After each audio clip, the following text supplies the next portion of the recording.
Movimiento en dos dimensiones. Entonces el movimiento en dos dimensiones es aquel que se da en forma horizontal y forma vertical, como el que estamos viendo en la imagen. La imagen podemos ver que es un ejemplo de movimiento parabólico, en donde un objeto es lanzado desde esta parte, lleva un movimiento parabólico hacia acá y tiene dos componentes, tanto en X como en Y, y un ángulo.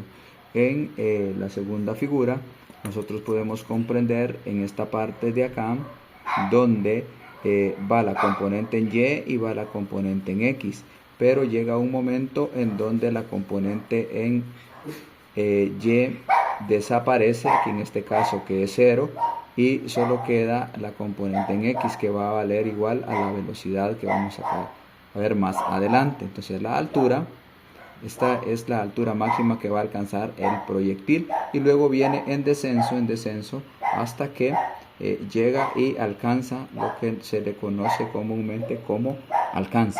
Entonces ese es el movimiento de lo que hacen lo que son los proyectiles. Se considera tanto el movimiento horizontal como el movimiento vertical. En el movimiento parabólico, entonces hay que considerar una serie de fórmulas que vienen mostradas como calcular la altura máxima. Aparece la fórmula h es igual a velocidad inicial al cuadrado, seno del ángulo al cuadrado, entre 2 por la gravedad. Está para calcular el alcance, para calcular el tiempo, para calcular la posición del proyectil en determinado tiempo. También está para calcular el tiempo de la altura máxima, la forma de descomponer el vector en su forma rectangular, para calcular la magnitud de la velocidad y para obtener la velocidad en Y, también el alcance. Entonces esas fórmulas hay que tenerlas a mano para poder identificar cuál es la que nosotros vamos a ir aplicando a medida que vayamos desarrollando lo que son los ejercicios.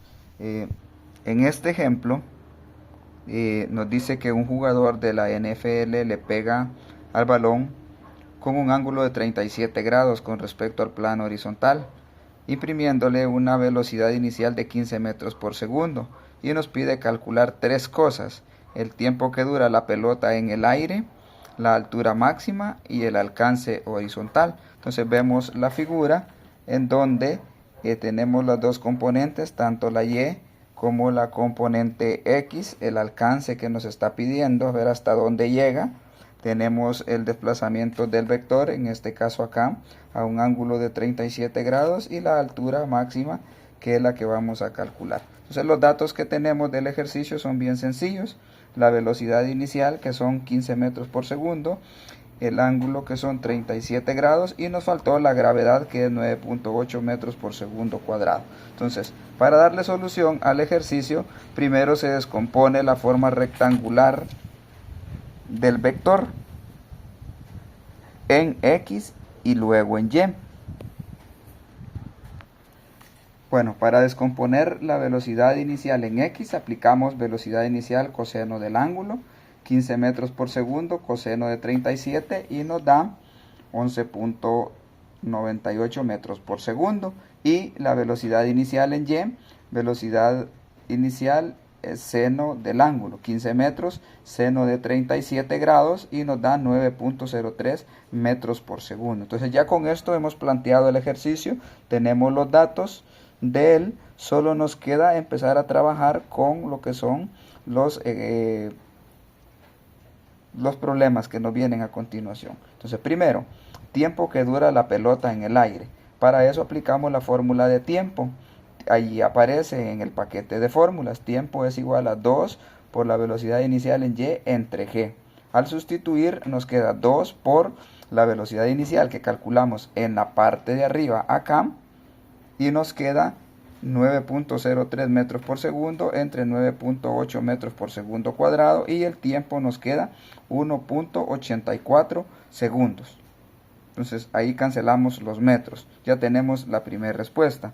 La altura máxima, para eso aplicamos la fórmula 1, velocidad inicial al cuadrado, seno cuadrado del ángulo entre 2 por la gravedad. Al sustituir los datos nos queda 15 metros por segundo al cuadrado, seno cuadrado del ángulo de 37 entre 2 por 9.8 metros por segundo al cuadrado.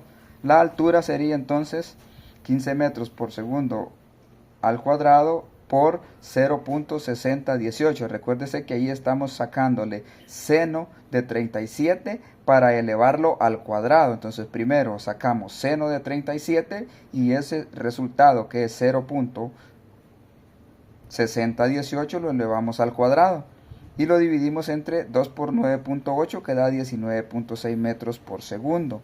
Al final nos queda entonces, efectuando 225 metros por segundo por 0.36 entre 19.6 metros por segundo, y nos da una altura de 1.49 metros. Y la última pregunta, el alcance. El alcance de la última fórmula, x es igual a velocidad inicial en x por tiempo.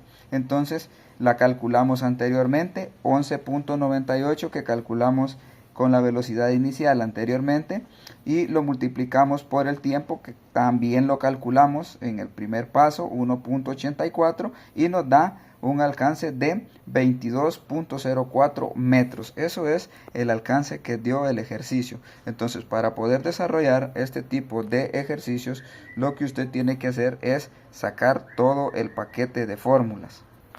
Recuerde que en el movimiento parabólico es también un movimiento de espejo.